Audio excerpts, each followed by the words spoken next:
Hello friends, नमस्ते, जय जिनेंद्र। मैं हूं आदित्य और आज मैं बनाने वाला हूं 100 किलो च्यवनप्राश। सर्दियां आ रही हैं और दिवाली भी, तो इस बार मैंने सोचा दिवाली पे अपने जितने भी जानकार हैं, रिलेटिव्स हैं, उनको च्यवनप्राश गिफ्ट किया जाए।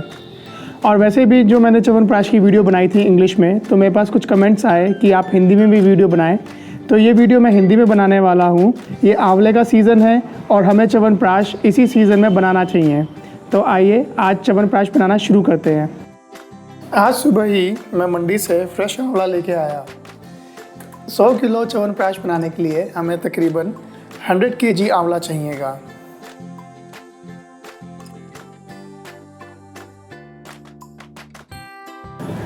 नवंबर, दिसंबर, जनवरी, ये 3 महीने होते हैं जब हमें सबसे अच्छा आंवला मिलता है। और हम कोई भी आंवले से रिलेटेड चीज़ बनाएं तो ये बेस्ट मंथ्स होते हैं। अभी हम यहाँ पर जो ये आंवले हैं इनको हैंड पिक सिलेक्शन कर रहे हैं, यानी हम आंवला छांट रहे हैं कि कोई आंवला ख़राब तो नहीं, गला हुआ तो नहीं, दागी नहीं है। देखिए, जब आप घर पे या अपने लिए चीज़ बनाते हैं, ये सबसे अच्छी चीज़ है कि आप बेस्ट क्वालिटी मेंटेन करते हैं, क्योंकि मार्केट में तो जैसा भी आ रहा है, गला सड़ा सब वो बना देते हैं।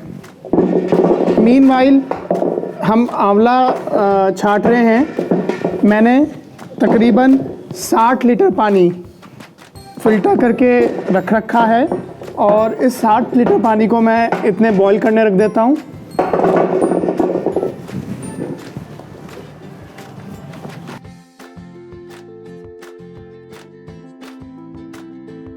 मैंने 60 लीटर पानी बॉईल करने रख दिया है और जब वो बॉईल आ जाएगा तो मैं इसमें हर्ब्स ऐड करके उनको सोक्ड रखूँगा थोड़ी देर के लिए। अब देखिए, जैसे ये आंवला है, ये वाला जो पीस है वो गला हुआ है, तो इसको हम बाहर निकाल देंगे। अभी हमने सारे आंवले छांट लिए हैं और जितने भी रोटन, ख़राब, दागी, जितने भी इस तरह के आंवले थे जो थोड़े से ख़राब थे, उन सबको हमने सेपरेट कर दिया है। अब हम इसको वॉश करेंगे अच्छे से, ताकि जितने भी डस्ट पार्टिकल्स हैं या जो इसके साथ गंद चिपका आता है वो बिल्कुल वॉश आउट हो जाए। तो आइए अब आंवलों को वॉश करते हैं और वेट करते हैं कि पानी में बॉयल आ जाए।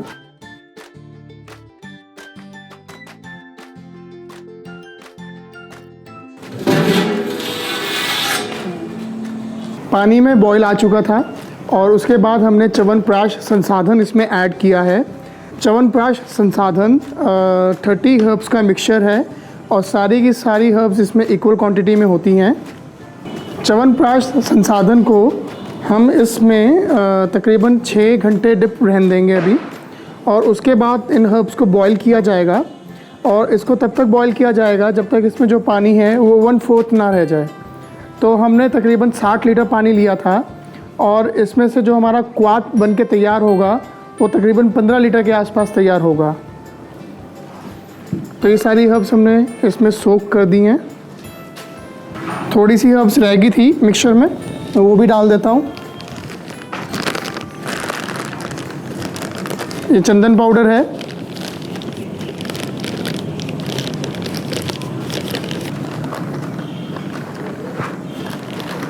और ये पुष्कर मूल का पाउडर है जो हम दूसरा डाल रहे हैं, मुनक्का।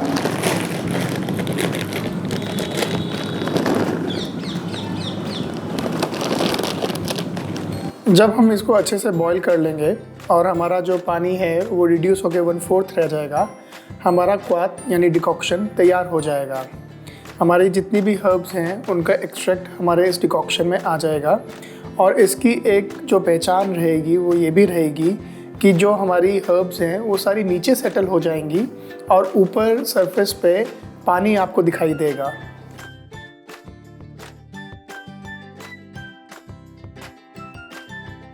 तकरीबन 8 घंटे हो चुके हैं और हमारा जो क्वाथ है वो पक के तैयार हो चुका है। अब ये बिल्कुल तैयार हो गया है।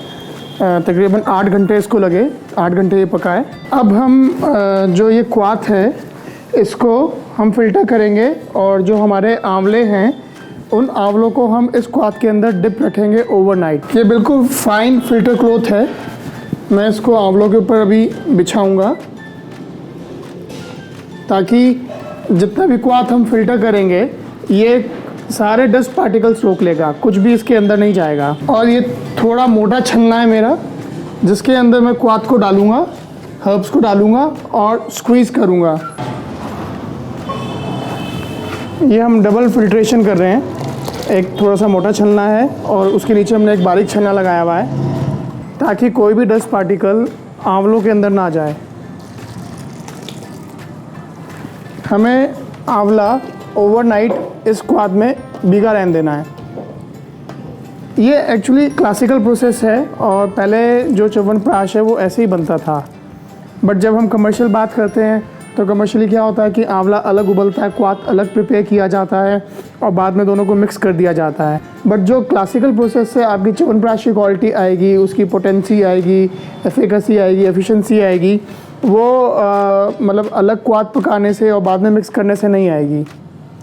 इससे प्रोसेस थोड़ा लेंथी तो हो जाता है, बट ये प्रोसेस ज़्यादा अच्छा है।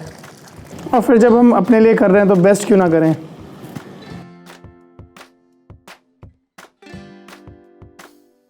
पूरी रात जो हमने च्यवनप्राश का डिकॉक्शन तैयार किया था उसमें आंवले डिप रहे हैं और सुबह 7 बजे मैंने इनको बॉयल पे रख दिया था। तकरीबन 2 घंटे हो चुके हैं।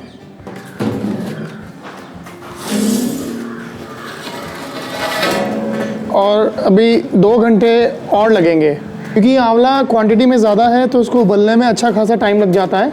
तो तकरीबन 6 घंटे इसको उबलने में लग जाएंगे। तो दोनों में जो आंवला है वो च्यवनप्राश संसाधन का जो हमने क्वाथ बनाया था उसमें रात भर डिप रहा है और अब हम उसमें उसको बॉईल कर रहे हैं। हमें बिल्कुल अच्छे से उसको बॉईल करना है ताकि वो बिल्कुल सॉफ्ट हो जाए और उसकी पहचान रहेगी कि जो आंवला के बड्स हैं उसकी सेपरेशन हो जाएगी उसके सीड से, मतलब वो ऐसे खिल जाएगा फ्लावर की तरह। और उसको हमें सॉफ्ट इसलिए करना है क्योंकि हमें उसका अच्छा सा पेस्ट बनाना है।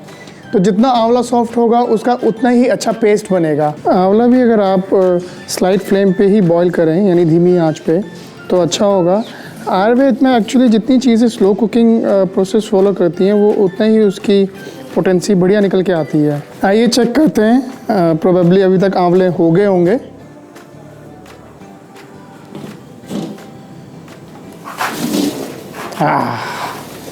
ये देखिए क्या अच्छा बॉईल आ रहा है और ये बॉईल भी स्लो फ्लेम पे आया है। आप देख रहे हैं आंवले पहले पूरी तरह सबमर्ज्ड थे, अब आंवले कितनी अच्छी तरह से ऊपरी सरफेस पे दिख रहे हैं।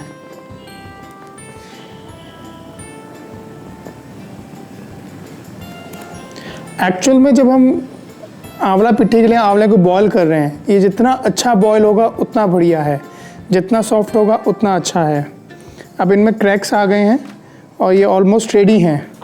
हालांकि मैं इनको थोड़ी देर और बॉईल कर सकता हूँ, आधा 1 घंटा अगर मैं इनको और बॉईल कर लूँगा तो कोई फ़र्क नहीं पड़ने का।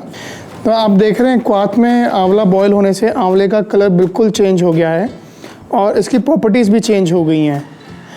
और च्यवनप्राश के लिए अगर हमें अच्छा च्यवनप्राश बनाना है, ये प्रोसेस बहुत इम्पॉर्टेंट है। जो कमर्शियली जब हम बात करें तो आई गेस मैक्सिमम जो कंपनीज़ हैं, जितना मैंने देखा है, इवन ऑनलाइन अगर आप देखेंगे वीडियोस तो आपको दिख जाएगा, बड़ी कंपनीज़ की भी कुछ हैं जैसे बाबा रामदेव भी बता रहे हैं, तो वो ये प्रोसेस, ये वाला जो स्टेप है वो सब स्किप करते हैं।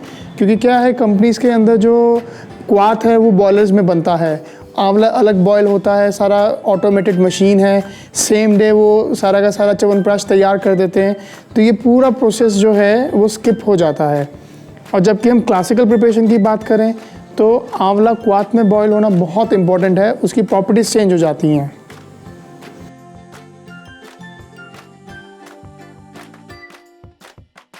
जैसे कि हम बात कर रहे थे कि आंवला बॉयल होने के बाद जो नेक्स्ट स्टेप रहेगा उसका एक फ़ाइन पेस्ट बनाना रहेगा, कि उसको बहुत अच्छे से मैश करना है और उस फाइन पेस्ट को, जिसे हम आंवला पिट्ठी बोलते हैं, उसे हम गाय के घी में अच्छे से रोस्ट करेंगे। आंवला का फ़ाइन पेस्ट बनाने के लिए हम ग्राइंडर का यूज़ कर सकते हैं और जनरली चाहे किचन की बात करें हम या चाहे हम कमर्शियल लेवल पे बात करें, लोग आंवले का पेस्ट बनाने के लिए ग्राइंडर का ही यूज़ करते हैं। मगर मेरे को आंवले को सीव पे रब करना, जो एक छन्ना होता है उस पर रब करना और उससे पेस्ट बनाना मेरे को ज़्यादा बेहतर लगता है। क्योंकि क्या होता है, आंवले में फ़ाइबर होते हैं और जब हम उसको ग्राइंडर में यूज़ करते हैं तो वो फाइबर भी पिस जाता है, रशे से होते हैं, धागे से होते हैं, जो गुठली के साथ होते हैं वो भी पिस जाते हैं। बट हम जब उसको रब करके उसका पेस्ट बनाते हैं तो वो बिल्कुल फाइन पेस्ट बनता है। और जो आंवले जो उसके बाद च्यवनप्राश का टेक्सचर आता है और जो फाइननेस आती है वो सिर्फ इसी मेथड से आती है, मैनुअल मेथड से आती है। तो हालांकि ये बहुत टायरिंग मेथड है और इसमें बड़ा एफर्ट लगता है, चाहे आपको कम आंवला करना हो या ज़्यादा करना हो, क्योंकि आपको हाथ से करना होता है मैनुअली।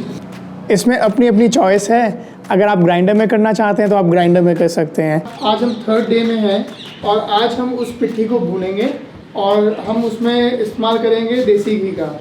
जो देसी घी है वो सर्वोत्तम माना गया है, मतलब सबसे अच्छा गाय का देसी घी माना गया है।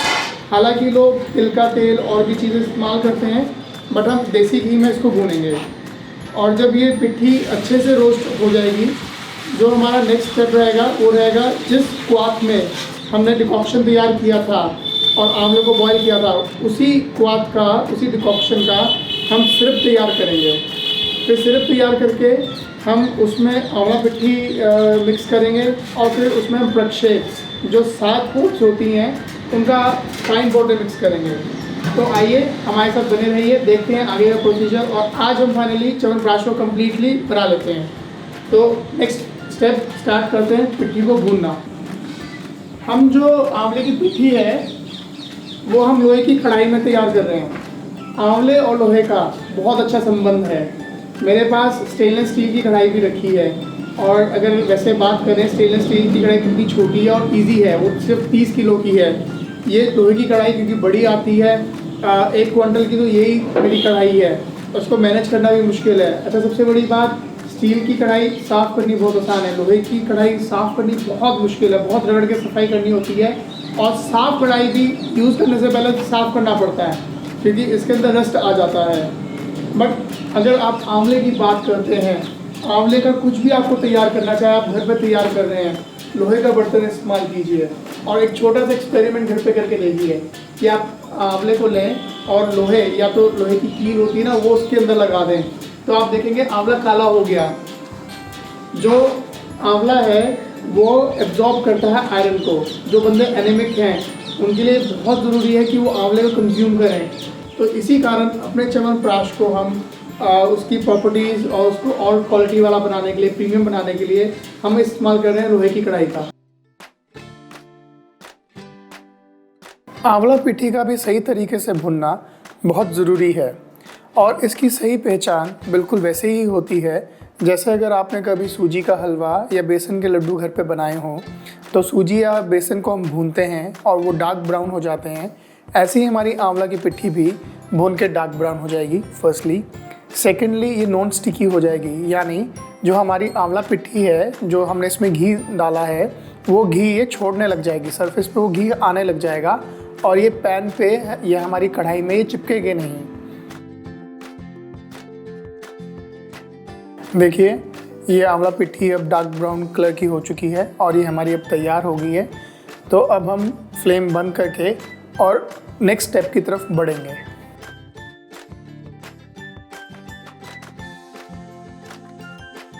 अब हम सेकेंड लास्ट स्टेज पे पहुंच चुके हैं। जो क्वाथ हमने शुरू में तैयार किया था, फिर उसमें हमने आंवले उबाले थे, तो उसी क्वाथ का अब हम एक सिरप तैयार करेंगे। तो हमने कहाँ से शुरू किया था? पहला स्टेप था जो च्यवनप्राश संसाधन था, जो हमारी 30 हर्ब्स थी, हमने उसका क्वाथ तैयार किया। सेकंड स्टेप था हम फ्रेश आंवला लेके आए थे जो सुबह मंडी से, उसको हमने उस क्वाथ में ओवरनाइट डिप रखा और सेकंड डे हमने उसी क्वाथ में उन आंवलों को बॉईल किया।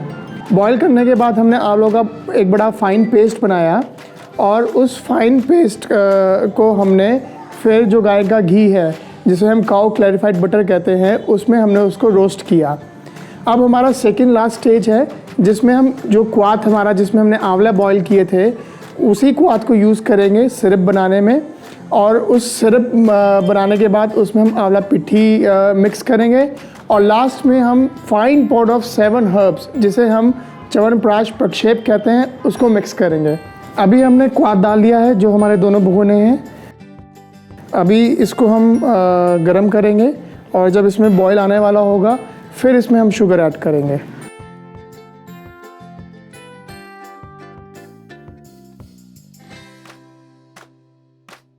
अब सिरप में बॉयल आ गया है और क्या होगा कि चीनी जो हमने इसमें डाली थी, अगर उसमें कोई डस्ट पार्टिकल्स हैं या इम्प्योरिटीज़ प्रेजेंट हैं तो वो सारी की सारी ऊपर सरफेस पे आ जाएंगी। तो हम क्या करेंगे, हमारे पास एक छन्नी है सीव, उससे हम सारी की सारी इम्प्योरिटीज़ बाहर निकाल देंगे। तो थोड़ा सा बॉईल होने देते हैं, जैसे इसकी डेंसिटी बढ़ेगी ऊपर एक लेयर सी जम जाएगी और वो थोड़ी सी काली लेयर होगी, ठीक है। तो उसको फिर हम निकाल देंगे इसमें से। मगर च्यवनप्राश जितना मुश्किल दिखता है उतना मुश्किल है नहीं बनाना, बस थोड़ी सी नॉलेज और अवेयरनेस चाहिए कि आपको पता होना चाहिए कि कौन सी हर्ब्स हैं, अच्छी हर्ब्स की सिलेक्शन करनी आपको आनी चाहिए, ठीक है। और प्रोसेस आपने सारा समझ ही लिया तो आप 1-2 बार बनाएंगे घर पे, आराम से बना लेंगे आप। देखिए 2 तार इसमें बनने लग गई हैं, यानी हमारा सिरप तैयार हो गया है ये। अब हम इसमें पिट्ठी मिलाएंगे।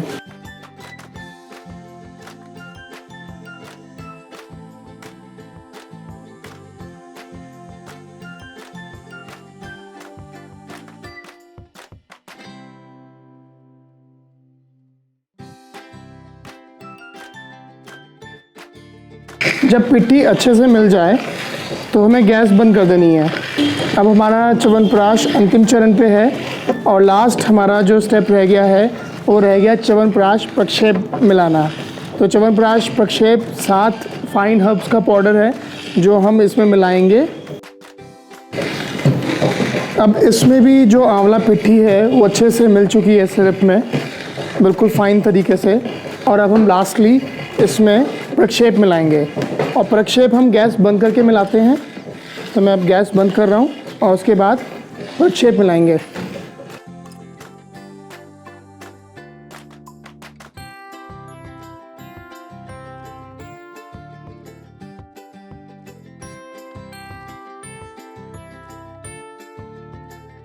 ये बहुत तेज़ लगता है नाक में, मतलब इसको स्मेल करते हैं ऐसा लगता है जैसे इसने आपके लंग्स तक इफ़ेक्ट किया हो, विंड पाइप्स खोल दिए हो सारे।